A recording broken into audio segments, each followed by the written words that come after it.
Hi అండి. ఎలా ఉన్నారు? అందరూ బాగున్నారు కదా? ఈరోజు ఎంతో టేస్టీ అండ్ హెల్దీ ములక్కాడ టమాటా రసం ఎలా చేయాలో చూద్దాం రండి. ములక్కాడలో చాలా హెల్త్ బెనిఫిట్స్ ఉన్నాయండి. అవన్నీ నేను స్క్రీన్ పైన ఇచ్చాను. ఒకసారి చూడండి. ప్రాసెస్లోకి వెళ్ళిపోదాం. ఫస్ట్ స్టవ్ ఆన్ చేసుకొని ఒక గిన్నె పెట్టుకొని దాంట్లో ఒక స్పూన్ కందిపప్పు,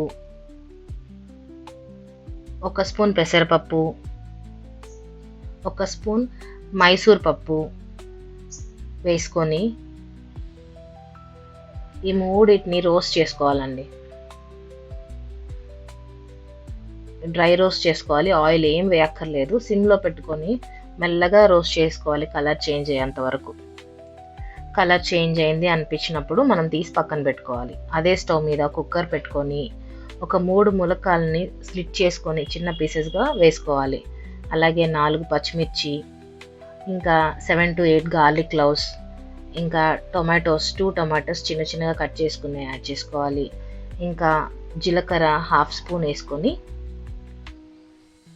మనం ఇందాకలా రోస్ట్ చేసుకున్న పప్పులు ఉన్నాయి కదా, కందిపప్పు, పెసరపప్పు, ఎర్ర కందిపప్పు, ఇవి ఏవైతే ఉన్నాయో అవి 3 యాడ్ చేసుకోవాలి. యాడ్ చేసుకొని 1.5 గ్లాస్ వాటర్ పోసుకొని 1/2 స్పూన్ ఆయిల్ యాడ్ చేసుకొని కుక్కర్ పెట్టుకుని 3 విజిల్స్ వచ్చే వరకు వెయిట్ చేయాలి. ఆల్రెడీ ఒక విజిల్ అయిపోయింది.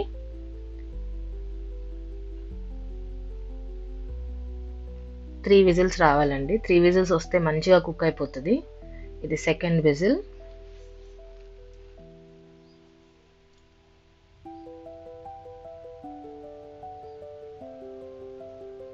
ఓకే, థర్డ్ విజిల్ కూడా వచ్చేసింది.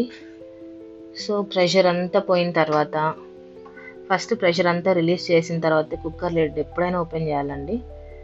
ముందే కుక్కర్ లిడ్ అస్సలు ఓపెన్ చేయొద్దు.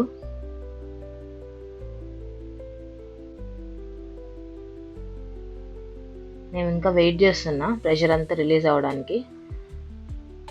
ఓకే, ఇప్పుడు నేను ఓపెన్ చేస్తున్నాను. ఓపెన్ చేసి చూద్దాం ఎలా కుక్ అయిందో. వావ్, మంచి కుక్ అయింది కదండి. చాలా కలర్ఫుల్గా కనిపిస్తుంది కదా. చాలా బాగా కుక్ అయింది అండ్ మంచి అరోమా కూడా వస్తుంది. ఇప్పుడు దీన్ని ఏం చేయాలంటే, మన ఇంట్లో క్రష్ చేసుకునే ఉంటాయి కదా ఇలాంటివి. సో వీటితో మంచిగా మెదుపుకోవాలి. ఓకేనా? మంచిగా మెదుపుకొని ములక్కాడ, టొమాటో, గార్లిక్ ఇవన్నీ మెత్తగా అయిపోవాలండి. దీంట్లోంచి రసం మాత్రమే మనం తీయాలి. ఇంకా లాస్ట్కి మిగిలిపోయిందంతా పక్కన పెట్టేసేయాలి. ఓన్లీ రసం మాత్రమే మనం ఇందులోంచి తీసుకోవాలి. ఒక మంచి స్ట్రైనర్ తీసుకొని దీంట్లోంచి రసం అంతా ఎక్స్ట్రాక్ట్ చేయాలండి. ఇలా మెదుపుకోవాలి. మెదుపుకొని రసాన్ని తీసుకొని పక్కన పెట్టుకోవాలి. నేను ఒక గిన్నెలో తాలింపు వేసేసుకున్నానండి. తాలింపు కొంచెం ఆయిల్ వేసుకొని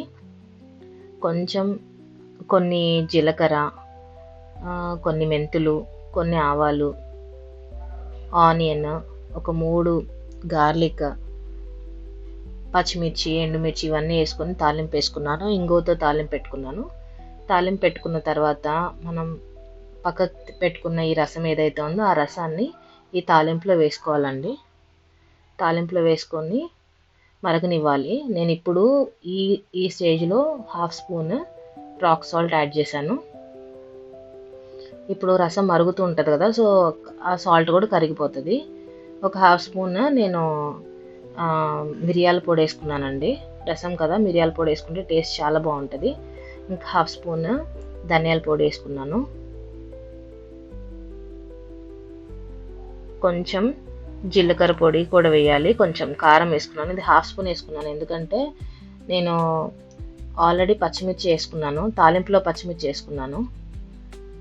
కుక్కర్లో కూడా పచ్చిమిర్చి యాడ్ చేసుకున్నాను. అందుకే కారం 1/2 స్పూన్ వేసుకున్నాను. ఎక్కువ వేసుకోలేదు. ఎందుకంటే మళ్ళీ మిరియాల పొడి కూడా వేసుకున్నాను కాబట్టి కారం ఎక్కువైపోతుందని 1/2 స్పూన్ వేసుకున్నాను. సో ఈ రసం అంతా మంచిగా మరగనివ్వాలండి. ఫ్లేవర్స్ అన్నీ మంచిగా బ్లెండ్ అయిపోవాలి రసంలో. సో మంచిగా మరుగుతుంది కదా.